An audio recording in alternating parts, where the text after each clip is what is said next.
டீம்ல எந்த பிளேயர் இல்லைனாலும் கூட சமாளிச்சிடலாம். ஆனா விஜய் சங்கர் இல்லாத ஒரு அணியை நினைச்சு கூட பார்க்க முடியல அப்படின்னு கடந்த 2019 ஆண்டு தமிழகத்தைச் சேர்ந்த ரைட் ஆர்ம் மீடியம் ஃபாஸ்ட் பவுலரும் ரைட் ஹேண்டட் பேட்டிங் ஆல்ரவுண்டருமான விஜய் சங்கர் தனது கரியரோட உச்சத்துல கனவுல மிதந்தாரு அப்படின்னு தான் சொல்லணும். 2019 ஆண்டு வேர்ல்ட் கப் டோர்னமெண்ட்டுக்கு தேர்வு செய்யப்பட்ட விஜய் சங்கருக்கு ஆரம்ப சில போட்டிகளில் வாய்ப்பு கொடுக்கப்படாவிட்டாலும் கூட மான்செஸ்டர் ஓல்ட் டிராஃபோர்ட் மைதானத்தில் நடைபெற்ற பாகிஸ்தானுக்கு எதிரான போட்டியில வாய்ப்பு கொடுக்கப்பட்டுச்சு. குறிப்பா அந்த போட்டியில பவர் பிளேல பவுலிங் பண்ணிட்டு வந்த புவனேஸ்வர் குமாருக்கு காயம் ஏற்பட்டு மைதானத்தை விட்டு வெளியேறிய சூழல்ல அந்த ஓவரோட மீதம் இருக்க 2 பந்துகளை வீச வந்த விஜய் சங்கர் தான் வீசின முதல் பந்திலே விக்கெட்டை வீழ்த்தினது கேப்டன் விராட் கோலி உட்பட அனைவருக்குமே ஆச்சரியத்தை ஏற்படுத்துச்சு.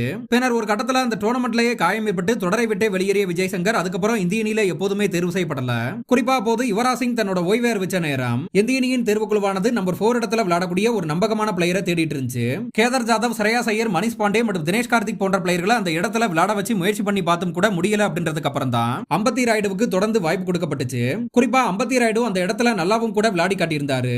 அதாவது ராயுடுவை விட அந்த இடத்துல சிறப்பா யாராலையும் விளையாட முடியாது அப்படின்ற சூழல் தான் இருந்துச்சு.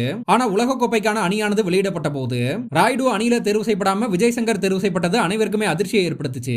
அதாவது விஜய் சங்கரால நம்பர் 4 இடத்துல விளையாட முடியும், அதே நேரத்தில் பவுலிங்கும் கூட பண்ண முடியும் அப்படின்னு காரணமானது சொல்லப்பட்டுச்சு. இந்த நிலையில தான் உலகக்கோப்பை அணியில தேர்வு செய்யப்படாதது குறித்து பதிவு ஒன்ன வெளியிட்டிருந்த அம்பத்தி ராயுடு இந்த வேர்ல்ட் கப் டோர்னமெண்ட்டுக்கான போட்டிகளை பார்க்க 3D கிளாஸ் ஒன்ன ஆர்டர் பண்ணி வச்சிருக்கேன் அப்படின்னு சொல்லியிருந்தாரு. இதனால விஜய் சங்கருக்கு 3D கிரிக்கெட்டர் அப்படின்ற ஒரு பட்டப்பெயரும் கூட இருக்கு. எப்படி தனது கரியர்ல 2019 ஆண்டு பயங்கர உச்சத்தில் இருந்த விஜய் சங்கர் ஐபிஎல் டோர்னமெண்ட்ல 2023 மற்றும் 2024 ஆண்டு குஜராத் அணிக்காக டீசென்டான பெர்ஃபார்மன்ஸ் கொடுத்து வந்தாரு. ஆனா 2025 ஆண்டு சிஎஸ்கே அணிக்காக விளையாடிய போது அவர் எவ்வளவோ ட்ரை பண்ணியும் கூட சிறந்த ஆட்டத்தை வெளிப்படுத்த முடியல.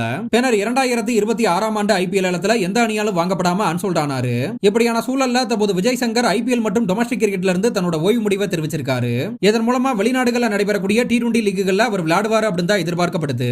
குறிப்பா தன்னோட ஓய்வு முடிவை தெரிவித்திருக்கக்கூடிய அந்த அறிவிப்புல கடைசியா இப்படிக்கு உங்கள் 3D கிரிக்கெட்டர் அப்படின்னு முடிச்சிருக்கிறது கவனத்தை ஈர்க்கக்கூடியதா இருக்கு.